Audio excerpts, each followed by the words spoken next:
सबसे पहले तो ये जो ब्लूप्रिंट है इसका आपने देख लिया होगा, आइडिया ले लिया होगा, बट आपको एक चीज़ याद रखनी है कि इस बार जो आपकी तिमाही परीक्षा है इस ब्लूप्रिंट से थोड़ा-सा हट के भी पूछा जा सकता है। मतलब जहाँ 2 नंबर है वहाँ पे 4 नंबर के प्रश्न भी आ सकते हैं। ये है सिलेबस आपका हटाया गया, अध्याय 1 में, 2 में, 3 में, 4 में, 6 में क्या-क्या हटा दिया गया है, तो आप इसको देख लें, बहुत अच्छे से समझ लें, क्योंकि इसको आपको तैयार नहीं करना और इससे रिलेटेड कोई भी क्वेश्चन आपके पेपर में नहीं आएंगे। बात करते हैं हम इम्पोर्टेंट क्वेश्चन की। तो अध्याय जो है मात्रक एवं मापन, इसमें सबसे पहले आपके 1 अंक के ऐसे कुछ प्रश्न भी बन सकते हैं। प्रकाश वर्ष क्या है, इसका मात्रक बताने के लिए आ सकता है। 1 प्रकाश वर्ष का मान कितना होता है, ये मैंने उत्तर भी लिख दिए हैं। 1 एंगस्ट्रॉम बराबर कितना होता है, 1 माइक्रोन बराबर क्या होता है, 1 नैनोमीटर बराबर कितना होता है, 1 पारसेक बराबर कितने प्रकाश वर्ष होता है। फिर अगला प्रश्न बन सकता है विमी सूत्र किसे कहते हैं। विमी सूत्र बताने के लिए आपको आ सकते हैं बल के, त्वरण के, कार्य, आवेश, ऊर्जा, अपेक्षिक घनत्व, इनके विमी सूत्र आपको तैयार कर लेना है। SI मात्रक पूछे जा सकते हैं और परिभाषा किस किस की, बल, कार्य, शक्ति, ऊर्जा, वेग, प्रवणता, संवेग और आवेग, इनके आपको परिभाषा तैयार कर लेनी और SI मात्रक भी तैयार कर लेना है। अगला प्रश्न बन सकता है मूल मात्रक एवं व्युत्पन्न मात्रक में क्या अंतर है, या फिर इसकी परिभाषा आ सकती है। फिर मूल राशियां एवं व्युत्पन्न राशियों की परिभाषा पूछी जा सकती है। SI पद्धति में कुल कितनी मूल राशियां होती हैं, इनके मात्रक और संकेत आपको बना करके बताने हैं। तो आपकी जो बुक है उसमें पूरा इसका टेबल दिया हुआ है, इसको आप देख लीजिएगा। इस प्रश्न को लंबाई, द्रव्यमान, पूरी जो टेबल है उसको तैयार कर लीजिएगा। अगला क्वेश्चन है बच्चों, विमीय समीकरण क्या है या फिर विमीय विश्लेषण क्या है, ये प्रश्न भी बन सकता है। अब आ सकता है विमीय विश्लेषण की सीमाएं बताइए, या फिर आ सकता है विमीय विश्लेषण के अनुप्रयोग। फिर ये आ सकता है विमीय विधि से शुद्धता जांच करना है, T बराबर 2πL/G v² = U² + 2AS। और विमीय समांगता का सिद्धांत और सार्थक अंक की गणना कैसे की जाती है, ये भी पूछा जा सकता है। बात करते हैं हम अपने अध्याय 3 की, सरल रेखा में गति। तो बच्चों इसमें पहला प्रश्न ये बन सकता है कि एक समान गति के लिए वेग समय, स्थिति समय एवं त्वरण समय ग्राफ को समझाइए। ये प्रश्न तो मोस्ट इम्पॉर्टेंट, इसको जरूर तैयार कर लीजिएगा। छोटे से ग्राफ हैं, आप सीख लीजिएगा।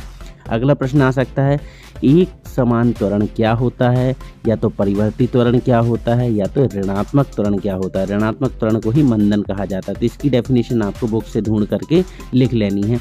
अगला प्रश्न बन सकता है कि दूरी एवं विस्थापन में अंतर, ये पूछा जा सकता है, परीक्षा अध्ययन में बहुत अच्छे से दिया हुआ है। चाल एवं वेग में अंतर स्पष्ट कीजिए, तो ये भी आपसे पूछा जा सकता है।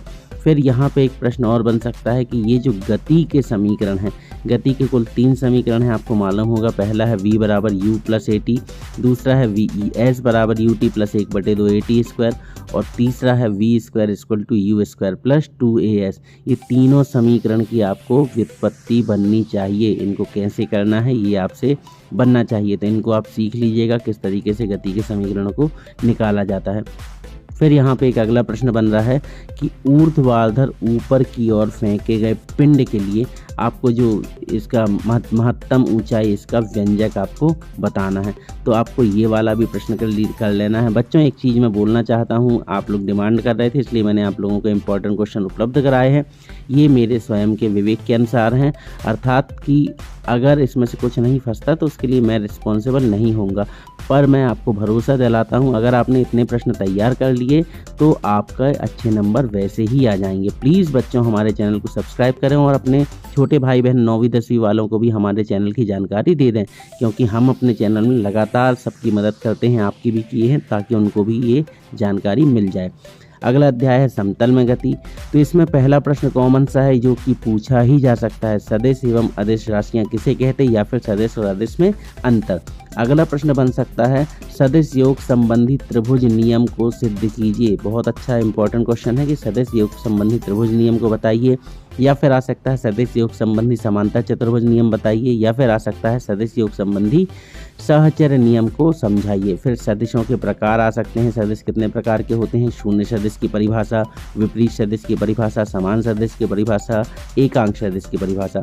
अगला प्रश्न बन सकता है प्रक्षेप गति किसे कहते हैं, इससे संबंधित व्यंजक, मतलब कि प्रक्षेप के जो व्यंजक हैं बच्चों, प्रक्षेप के उड्डयन काल का व्यंजक बताइए, प्रक्षेप की अधिकतम ऊंचाई का व्यंजक बताइए, प्रक्षेप के लिए क्षैतिज परास के सूत्र की व्युत्पत्ति कीजिए।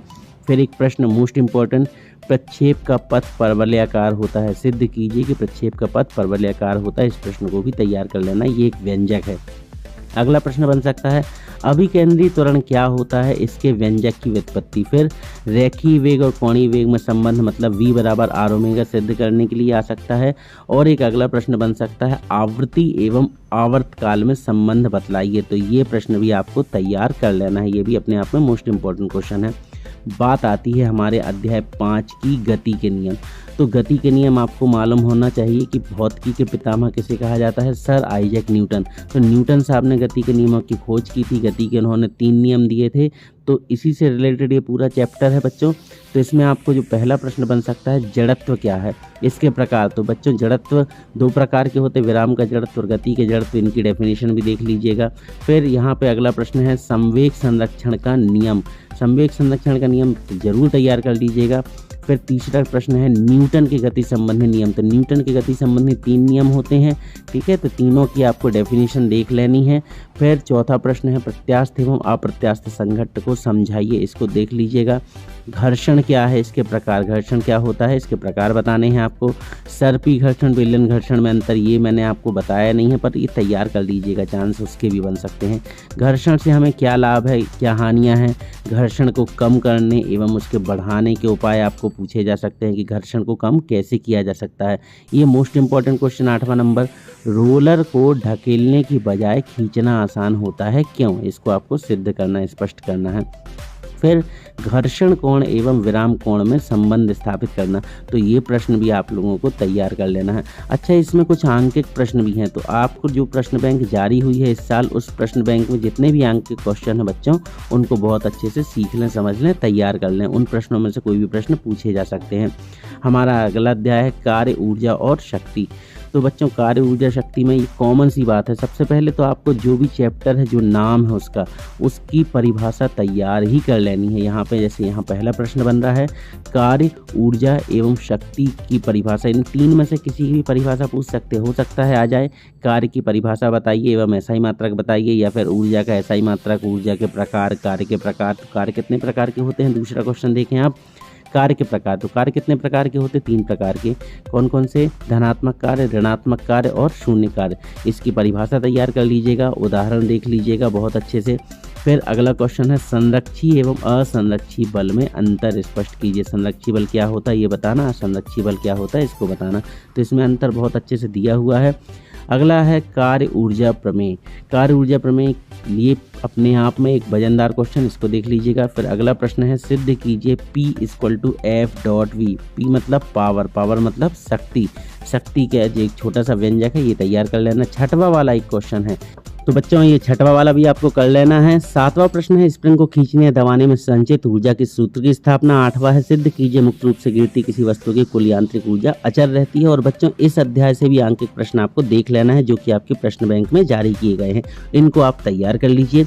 मिलते हैं हम अपने अगले वीडियो में अगले इंपॉर्टेंट क्वेश्चन के साथ। और प्लीज़ हमारे चैनल को अधिक से अधिक शेयर करें और अपने दोस्तों को भी इसकी जानकारी दे दें। मिलते हैं, जब तक गुड बाय।